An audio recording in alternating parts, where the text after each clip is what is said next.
welcome back to my channel. I hope you're having a lovely day today. So I have another wickedly weird Wednesday for you all today, which is where I tell you guys ghost stories that I've either found on Reddit or that you guys have sent me.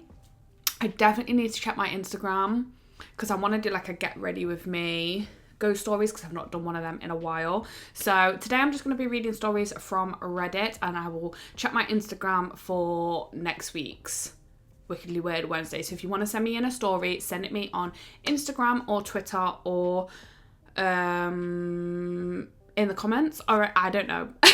But those are like the best ways to get in contact with me.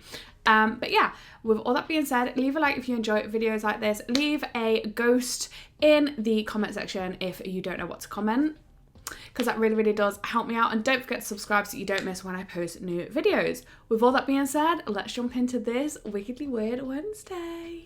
This first story is called Houston House. A few years ago, my husband found a 3-bedroom bungalow that was cheap to rent. The owner, who had inherited it, was a friend of my husband. This guy's father had passed away the previous year, and the house was sitting empty that whole time. The owner didn't want to live in it, and he didn't even bother returning to the house to remove all of the furniture, clothing, or belongings from it either. Ooh. I didn't even get a chance to see the place before we moved in. My husband sprung it on me last minute after our apartment lease was up. It looked okay from the outside. The windows were dark, but of course, no one lived there. Once my husband opened the door and switched on the light in the foyer, I felt that this place wasn't empty. I felt like something was in there watching us right away. I knew the original owner passed away, so I just figured that I was just spooking myself for that first evening. The whole house was full of furniture, knickknacks, personal items, clothing, and it was dark and dusty. I was depressed looking at it all. The part of the deal for the cheap rent was that we had to clean it up. We got a truck and cleaned out the majority of the house. We kept some things like the almost new couch, armchairs, TV, and end tables. We kept the master bedroom furniture in there because the mattress was new. The bedding and furniture was all new. It hadn't been used yet. My husband travelled for work. He left me there alone, and that is when I experienced things that were odd. That feeling of being observed didn't go away. I stayed in the front rooms because there was better light in there, and it's where our belongings were. The back part of the bungalow was always dark. The first thing I noticed was scratching sounds in the wall. Ooh. It's Texas, so it could have been any animal doing that. I heard what sounded like walking along the ceiling.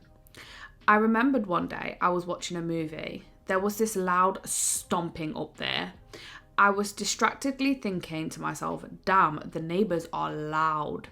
Then I remembered there wasn't any upstairs neighbours. I ran outside to see what was on the roof. Nothing.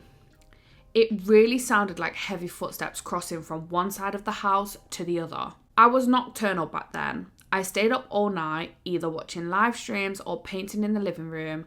I was in my bedroom watching an old black and white movie on TV this particular night. Outside, I could see the pink dawn through the curtains. That is when I heard knocking. Just 2 sharp knocks in the upper left side of my bedroom wall over the bed. The bedroom was at the left corner side of the house. I wondered what it was. Then, all along that side of the wall was a swooshing sound. I pictured someone using a leafy branch just making swirls with it on the other side, just a scratchy, swirling sound. I hopped out of bed to see what the heck was going on. It had to be people. I ran outside and over to the outside of the house, and there was no one there. They could have run away, I guessed. It was just so odd to me. This happened a few more times before I finally answered the knock with a loud, hello? The knock itself sounded like a person's knock, intentional to get attention. Not like a tapping or something bouncing off the wall. It was 2 distinct knocks. There was a hesitation, then it knocked 3 times. I asked, who's there? Then the knocking started getting harder and faster. It sounded angry and loud. I took off to check the outside again. Nothing. Nobody was there. I went back inside the house, back to the bedroom. The frantic, loud knocking was now accompanied by that swirling sound, and it moved from the left side of the wall to the ceiling. That scared me. I called my friend, and then she told me that I was not supposed to ever answer the knock or go outside, for 2 reasons.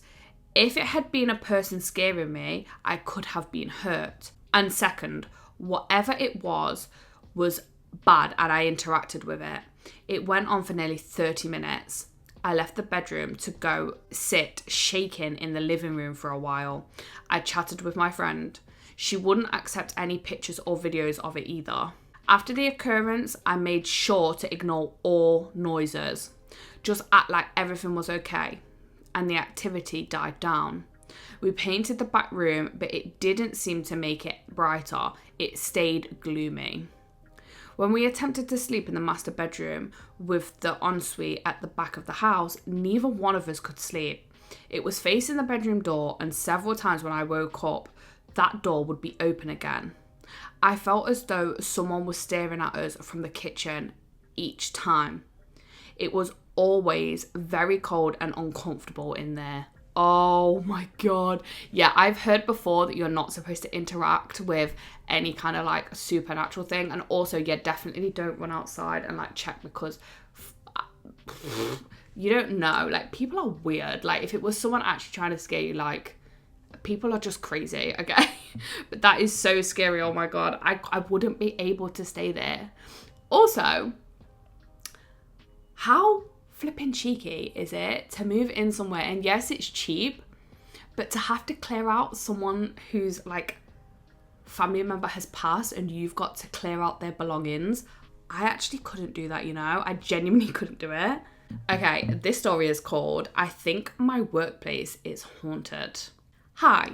So I just want to preface that I have never used Reddit for advice or help before, so I have no idea what I'm doing, but this incident really shook me, and I'd love to hear anyone's opinions on what they think it might be. So, I work as a cleaner in a high school in my town. The school was built somewhere around the 1960s, I believe, and has had a few upgrades. However, most buildings are original and unchanged. The area I am set to clean is a long corridor kind of building. At one end of the hall / auditorium, then the drama room, and following after that is their classrooms. My area is one of the old original buildings. At night, it does get pretty creepy, seeing as it's just a long corridor, and looking down at dark, creepy hallways is scary, but that's besides the point. Yesterday, at around 7 p.m, I was in a fair rush to get everything done and needed to vacuum my 3 classrooms down the corridor. I dragged my vacuum from my storeroom located in the building next door to the corridor and began taking it to the furthest of the 3 classrooms so I could work my way back and lock up as I go. Being in a rush, I wasn't on edge or thinking of creepy things or getting in my head about anything, just wanted to get my work done. As I reached the doorway to the second classroom, an incredibly loud bang sounded from outside the room. It was the sound when someone takes 2 hands and slams it against a window. Oh my God, that's freaky. It made me stop in my tracks and stand so still and just listen for anything else. I've done that so many times. Nothing else happened, so I brushed it off and walked inside. I noticed that the source of the noise was that one of the old windows had come unlatched and opened itself. Again, I brushed it off and I didn't think much of it. I continued walking down the hallway, and as I reached the 3rd classroom and began setting up my vacuum, I heard another loud bang from behind me at the entrance to the corridor. This made me a little more concerned, as it couldn't be the window unlatching this time. I was now on edge and walked to the entrance of the corridor where I'd heard the noise. And I kid you not, another very loud bang came from the end of the hallway behind me.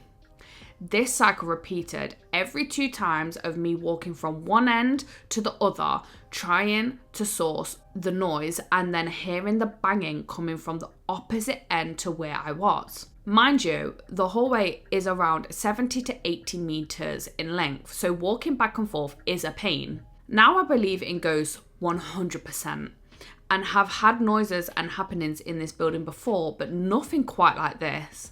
I decided to speak up and say hello, and also wondered if there were kids outside knocking on the windows being silly.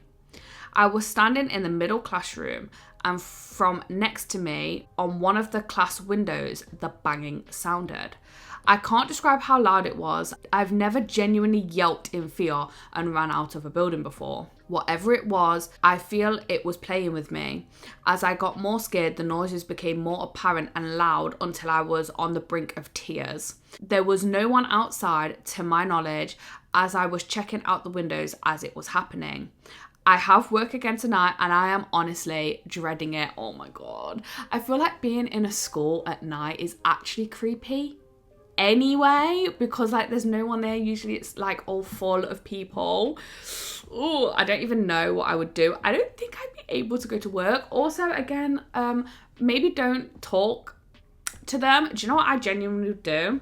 I would put in some headphones and I would ignore anything that was going on around me. I know that is so hard, but yeah, sometimes you just got to. That is so freaky and I feel for you. Can animals become ghosts? Oh, I feel like this one's going to make me so sad. My dog of 15 years passed away about 3 weeks ago. Ever since she passed away, my family and I keep hearing barking coming from our backyard. She was an outside dog, so our backyard was her main space. We do have another dog, but he is unable to go out back due to a flea infestation. I keep trying to find explanations for this, but I just can't. When we look out back to see where the barking is coming from, there is always nothing. So am I and my whole family going crazy, or could it be my dog? Oh my God, that's so sad. I'm actually so sorry for your loss. I recently lost my childhood pet too, and it is so sad. I don't know if animals can become ghosts, but I would actually love to know that answer. This last story is called Weird Things Happen When I'm Alone. Hello, I'm new to reaching out to people here, but I think I'm starting to get annoyed. I'm 20 and female. Around December of last year, my father decided to get a one-way ticket to his native country, and I, being a university student with a job, stayed at home. In my home, I live alone with my father because my parents divorced when I was younger. I lived at my mother's house until I grew older and decided to move to my father's. There was a whole thing with sleep paralysis before this. Back to the day that my dad left, I went back home to my puppy. He was known to go to random spots and start to growl. Oh my God, my dog used to do that as well. It started to get dark, so I decided to sleep in the living room while watching an anime. The layout of the living room is downstairs and the sofa is set towards the wall back in the stairs. So I set the dog bed near me on the floor and watched the show. There was a point where something funny was happening and I started to laugh, but I could hear a girl laughing with me. Oh my God. I have younger sisters, so I could compare the laugh to theirs, except they don't live here. I paused the show and kept hearing a laugh. I decided not to move and pressed play, hoping nothing else would happen. I fell asleep a little later. Later that month, I started to experience weirder things. I would hear noises. It would vary between things dropping, sounds of people walking, or people saying something in an almost whisper. One time when I was alone in the house, I heard something thumping and thumping upstairs. I got irritated because I was doing my homework and screamed, "Shut up." It stopped. I started questioning how often this would actually work, so I tried it again. My friend came over to my house one day, and while I was telling her about the situation, it sounded like someone was repeatedly throwing things down to the floor. My friend looked at me, wide-eyed, scared, but I was used to the weird things happening at this point. I looked up the stairs into the dark and said, "Stop, you're scaring my visitors in my home." It stopped. My friend decided to leave a little later due to being scared. I couldn't blame her. Moving to February, I was cleaning my room and listening to YouTube when I heard non-stop footsteps outside. I immediately paused my video and listened. There were continued footsteps. I ran towards my window and that's when the steps stopped. I went to the bed and decided to think about what had happened, which soon turned into me just looking at YouTube videos. I started to watch a YouTube channel that talked to spirits, and we could even communicate weirdly. I said out loud, "Why can't you use your words like them?" Oh my God, no. It would be easier to talk. Then my TV seemed to pause and restart. I got irritated getting up, unplugging and replugging the TV.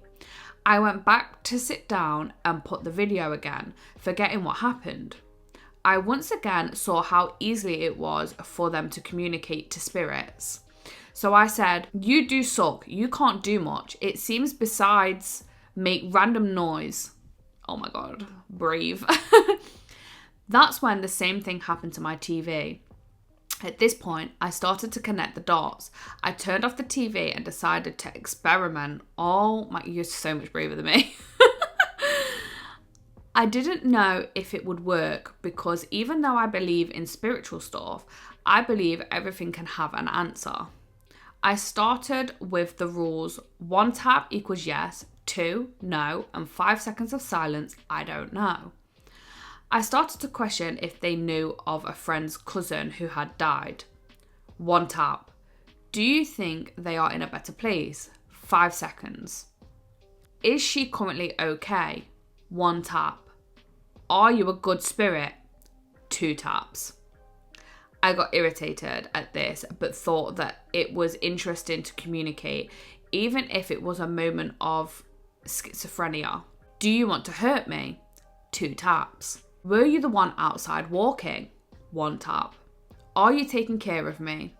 5 seconds. I got creeped out and decided to stop. I said, "Okay, that's all, no more." I kept watching my videos and fell asleep while doing that. This started to happen outside of my home. I started not only to hear, but also see. That's for later if you guys want. Everything started to go normal when my dad came back. There were no more noises in the house. Now it was only when I was alone in my car coming back from my job or even at my job. I worked the night shift. Back to today, my dad left once again and it's back. It's been 4 days since my dad left and it's all back. The noises and voices are all here. I don't want to see them. Last night, a chlorine box on the counter was thrown to the floor and walking was heard upstairs. While I was in the bottom living room this morning, the chair was moved away from the table to the middle of the kitchen. I didn't do that. I'm missing much information, but I want some answers. I don't care what side you're on. I have gone to my mum's friend, whose mother is an actual witch. She says my third eye is open and they are trying to get help from me. I saw my friend's dead cousin in my dream trying to get help. My mum's friend says that I attract spirits to come with me. I don't know what to think since I am a person who reasons most of the time and only feeds into an illusion of the spirit world sometimes. I'm getting tired of this. I want answers, suggestions, anything. I can go into more depth if you guys want. I can tell you about the other stuff that has happened to me. I'm not lying. My friends stopped being my friends at one point because I would talk to them about this. I had to stop myself from telling them. Oh my God, that is so scary. I don't even know what to say. I don't even know what to say. I can't believe you had a full-blown conversation with the taps. No, I couldn't. I can't. My camera is flashing at me. I think that is a good story to end on. So if you enjoyed this video, please leave a like. It really, really does help me out. Leave a comment of a ghost emoji if you enjoyed this video as well, because that also helps me out on the YouTube side of stuff. If you want to see more videos like this, don't forget to subscribe. I post every Monday, Wednesday and Saturday. thank you guys so much for listening to these stories with me today. I hope you have a lovely rest of your day, and I will see you in the next one. Bye, guys.